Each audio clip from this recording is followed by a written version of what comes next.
And syempre kapag repeat yan, paulit-ulit, syempre paulit-ulit din yung pasok ng pera sa inyo. Actually, yung pera sa inyo, paikot-ikot, no? Umiikot lang siya, umiikot.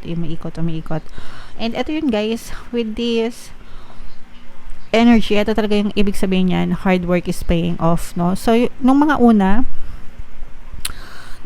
panahon,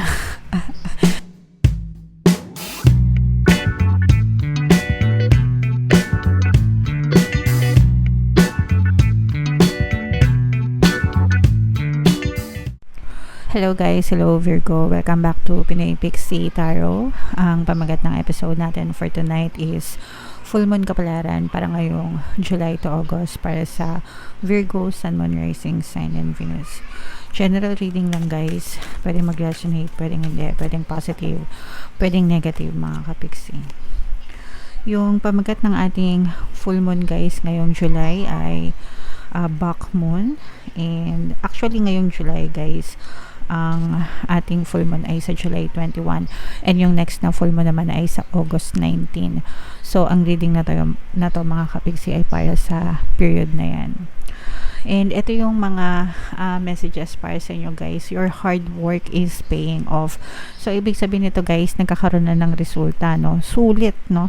Sulit yung mga paghihirap nyo mga kapixie kasi yung mga effort nyo, yung mga paghihirap nyo, yung mga sakripisyo nyo guys, kasi ibig sabihin nito, makakakita kayo ng mga resulta ng mga pagsisikap nyo, mga bunga, diba, mga kumbaga parang nandito na yung pwede na kayo maka-experience ng mga financial gains o kaya naman natatapos na yung mga problema nyo, ganyan.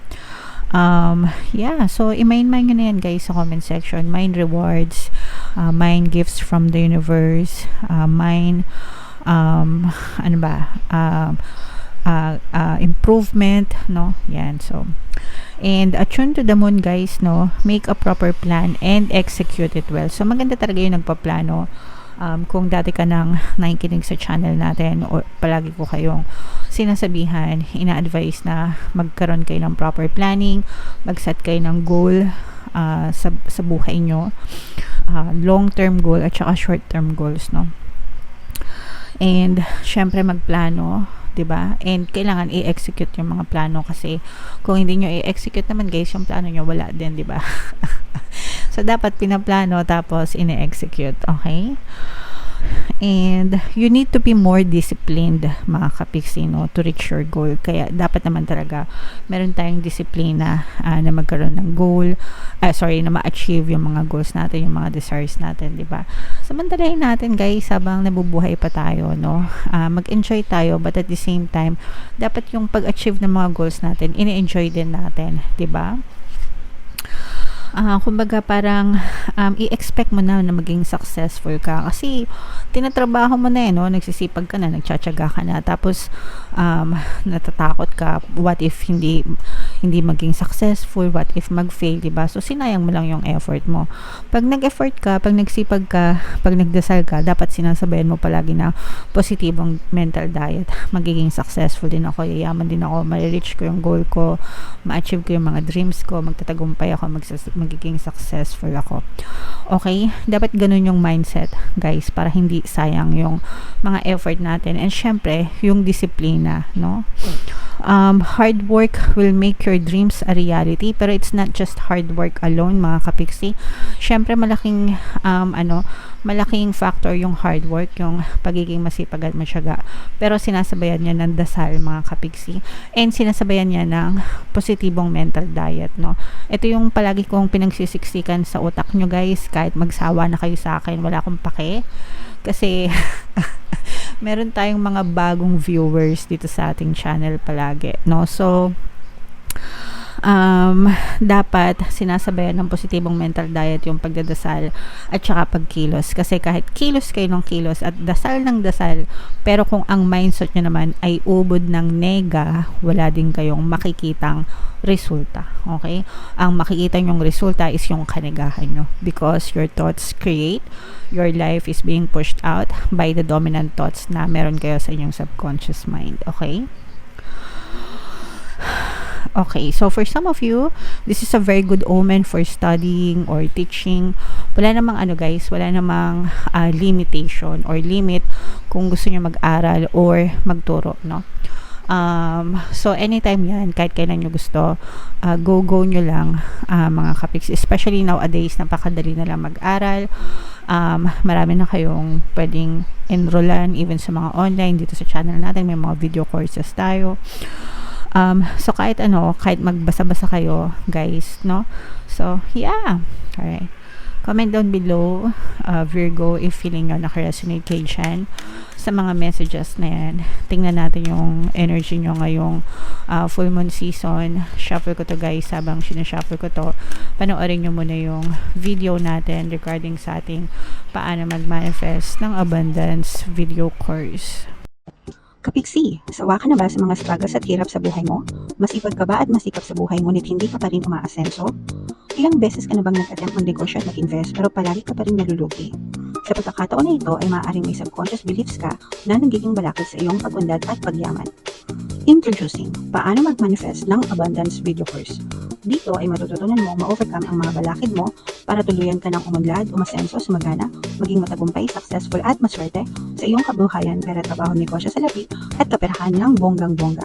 Dali, mag-send na ng email sa pinoypixie@gmail.com at simulan na ang iyong pagyaman ngayon.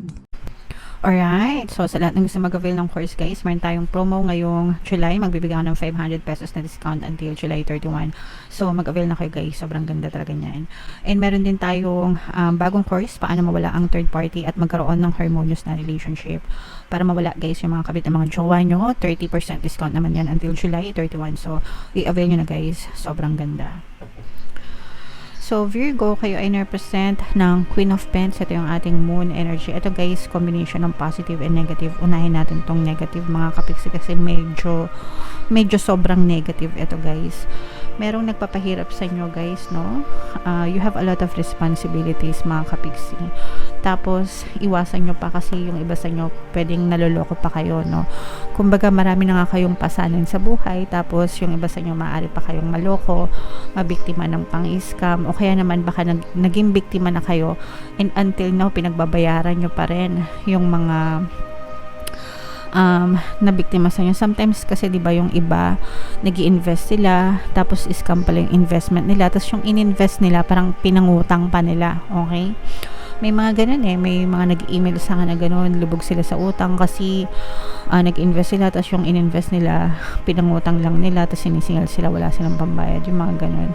So if in case naka-resonate kayo guys, medyo mabigat pa itong pagdadaanan nyo mga kapiksi, or kung hindi nyo pa na-experience, wag nyo nang antayin na ma-experience nyo kasi mabigat talaga itong pagdadaanan nyo mga kapiksi. Okay, parang magaling din itong person na to, magaling siyang manloko, no? Parang sanay na sanay siyang manloko, sanay siyang mambilog ng ulo, sanay na sanay siyang mag-influence, ganyan na pag join ka na dito malaki mawawala sa'yo, tapos pag nakubra niya na, kukubrahin niya lahat ng pwede niya makubra sa inyo mga kapiksi, tapos wala nang sulian ito, wala na tong balikan guys. Okay, so parang sayang naman mga kapiksi. Okay lang naman na mag-invest, pero make sure na pinag-aaralan nyo muna kung saan kayo maglalagay ng pera guys. Yung mga sinasabi na maglagay ka ng pera dito, tutubo, wala kang gagawin, scam yun, no? Definitely mga kapiksi. So gising-gising guys, pinaka magandang klase ng negosyo is ng investment or negosyo, buy and sell, 'di ba? Bumili ka, ibenta mo, tubuan mo. Pinaka safe, 'di ba? So at least dun ka na sa safe ka na kumikita mga kapiksi. Konting effort lang sa pagtitinda, okay? And for some of you guys, parang yung iba sa inyo merong magbabalik, no? Merong magbabalik from your past. Pwedeng past person ito mga kapiksi, from your ex, pwedeng ex, ganyan. Pero pwedeng LDR kayo mga kapiksi. Maaaring may nagawang hindi maganda ito, pero willing ito na magbago guys, no? Para sa inyo. Pero yung iba sa inyo parang nagdududa kayo dito sa person na to kasi may takot na kayo. may takot na kayo doon sa mga past na ginawa niya, natatakot kayo na baka maulit yung mga ginawa niya sa inyo. Pero nandun din kayo sa process ng healing, as in. So, patawarin nyo na guys, kasi kayo naman yung magbe-benefit pag napatawad nyo na, hindi naman sila. Pero kung makikipagbalikan kayo, bala kayo. Kung gusto nyo sumakit ulo nyo, okay? Pero nakikita naman natin dito na gusto nyo magbago eh. So kung gusto nyo bigyan ng chance, bigyan nyo mga kapiksi. Kung ayaw nyo, okay lang din. Kayo naman yung magdadala nyan, guys. Meron ditong presence ng waters. Ito guys, ang ganda ng, Earth signs, Capricorn, Taurus, Virgo. Ang ganda ng energy nyo guys pagdating sa pera, kasi yung iba sa nyo, maaari kayong makatanggap ng mga bagong offers. Good news ito mga kapiksi. Kung meron kayong mga ina-apply, yung mga nagpa-franchise, comment down below if nag-ano kayo na nagnegosyo kayo ng mga franchise, ganyan, o kaya freelancer. Yung mga freelancers natin na mga kapiksi, parang dumadami yung kliyente nyo, and bukod sa dumadami yung kliyente nyo, nagkakaroon din kayo ng mga bagong kliyente. Yung iba sa inyo, pwedeng nagkakaroon kayo ng mga repeat clients kasi gustong-gusto nila yung mga trabaho nyo. Ito sa mga freelancers ito. And sa mga sellers, ganun din, no? Sa mga nagtitinda, ganyan. Parang meron kayong mga repeat orders, repeat customers, repeat clients, mga kapiksi. Kasi gustong-gusto nila yung trabaho nyo, gustong-gusto nila yung servisyo nyo, gustong-gusto nila yung mga items nyo, mga kapiksi. And syempre, kapag repeat yan, paulit-ulit, syempre, paulit-ulit din yung pasok ng pera sa inyo. Actually, yung pera sa inyo, paikot-ikot, no? Umiikot lang siya, umiikot. And ito yun guys, with this energy, ito talaga yung ibig sabihin niyan, hard work is paying off, no? So, nung mga unang panahon, parang ang baba lang ng rate nyo, ang baba lang ng bayad sa inyo, ang baba lang ng kita nyo, pero habang nagiging expert kayo dun sa ginagawa nyo, tumataas din yung rate nyo, tumataas yung mga approval ratings nyo, ganyan, and tumataas din yung value nyo, mga kapiksi. So, right now, nandun kayo sa stage na tumataas na yung value nyo paunti-unti, and very rewarding na siya sa inyo, okay? Kasi hindi na kayo nagtsatsaga sa maliliit na rates or sa mabababa na rates, and nagiging in demand pa kayo, no? Nagiging in demand kayo sa market, yung mga skills nyo, yung mga knowledge nyo, and or yung mga binibenta nyo, nagiging in demand din. Kaya marami kayong kita, mga kapiksi, okay? Kahit anong larangan yan, sa negosyo man, freelancer ka man, ahente ka man, whatever, applicable yan, mga kapiksi. Okay? So, comment down below. Ito guys, i-mine nyo yan. Mine, maraming pera, mine rewards, mine repeat clients, repeat orders, diba? Magandang status ng pera, i-mine nyo yan. Ito, reconciliation, kung gusto nyo magkabati kayo. Yee! Kung gusto nyo magkabati kayo, i-mine nyo, diba? Alright? So, yeah. And comment down below guys if naka-resonate kayo. Ito yung mga pampaswerte subliminals natin. Pakinggan nyo guys para makatulong sa inyo. And ito naman yung ating success stories ng paano mag-manifest ng abundance video course. Click here to subscribe guys, and click here to join our membership program. Thank you for liking, sharing, and subscribing, and see you again next time. I love you all guys. Have a nice day. Bye-bye.